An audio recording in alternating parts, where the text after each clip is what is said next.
Well, winter obviously is here, which means a lot of snow and ice in the area. It always raises the question, what are you supposed to do with all that snow, especially when it comes to snow removal, when it's on your car, when it's on your sidewalks and driveways? There are some legal rules to pay attention to. And for that, we turn to Tom Sinus from Sinus Dramus Law Firm. Hi, Tom. Hi, Todd. How are you? I'm well, thanks. Tell us what's the basic legal framework when it comes to snow removal? Well, you would hope that the basic day-to-day framework is common sense and good neighborly practices. But when it comes to the law, we actually have two different types of concepts here. We have state statutes, or state laws, as people would commonly refer to them. And that, of course, means concepts that apply to all of us across the state. But then on the local level, we have municipal or city ordinances. And those, of course, vary from locality to locality. And they provide some additional guidance about what you're supposed to do and you're not supposed to do with snow. So when you're trying to understand the law as it is about snow removal, you're both looking at the state in total and whatever local ordinances apply where you live.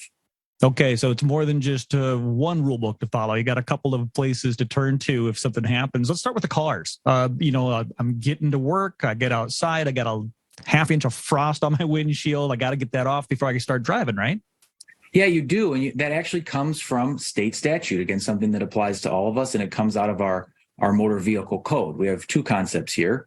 First is that a person cannot operate a motor vehicle when an object obstructs the vision of the driver of the vehicle. So if you've got snow or ice on your windshield and that's obstructing your vision, you're not supposed to drive. Secondly, the state law goes on to say a person shall not drive a vehicle if visibility through the rear window is obstructed unless the vehicle is equipped with two rear view mirrors, one on each side, adjusted so that the operator has a clear view of the highway behind the vehicle. Now, that's not normally the case with most cars, right? Normally on our rear view mirrors, we can only see part of the vehicle behind us. So that means you have to clear off the rear window as well. So both of those things you have to make sure you do before you start driving. And I know it can be tiring, especially when we get a lot of snow, but that's the basic idea there when it comes to getting snow off of your car. A third concept applies to cars, but also across the board. And it says that a person shall not deposit or cause to be deposited snow, ice, or slush on any roadway or highway. Well, we've all seen this, right? Someone doesn't clear off the snow from the roof of their car or the roof of a truck. And when they're driving down the road, the sheet of snow or the sheet of ice or slush falls off onto the roadway.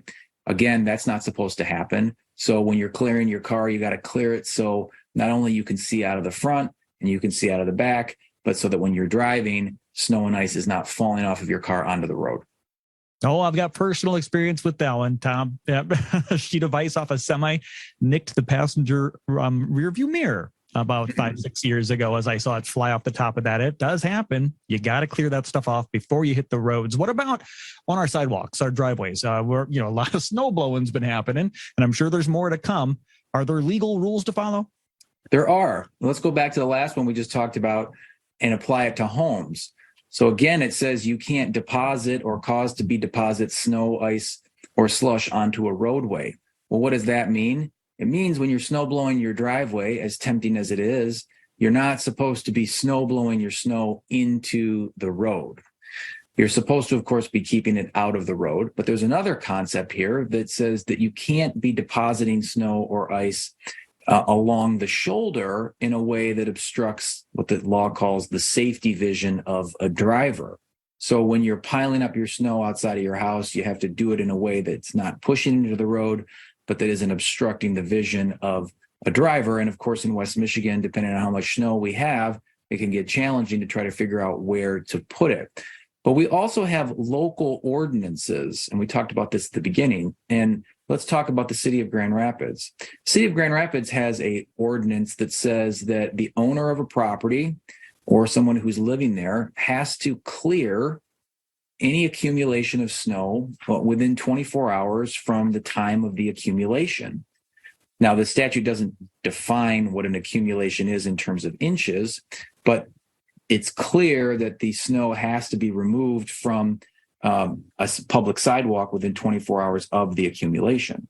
The ordinance then goes on to further say that if that doesn't happen, then within 48 hours, the city, after receiving notice that the sidewalk hasn't been cleared, can go ahead and remove the snow themselves. And of course, that's not being done for free, because the ordinance goes on to say that the cost of removing that snow from a sidewalk can be assessed against the owner of the property. So you have there an example of an ordinance that may not be exactly consistent in other places, but you probably, depending on where you live, want to know what your local ordinance is in terms of snow removal, in terms of when you actually have to get it off the sidewalk. Absolutely. That's important information to know. Whether you're a business owner or a homeowner, you get that snow off the sidewalk. It could actually cost you some money if you don't. And of course, do the neighborly thing, right? While you're out there shoveling and snowballing the sidewalk, get your neighbors too. They'll appreciate it for you, right? That's Tom, right. They can get more information as well at your website, right? They can find us online at www.sinusstramus.com. They can shoot us an email at info@sinusstramus.com or give us a call in West Michigan at 616-301-3333.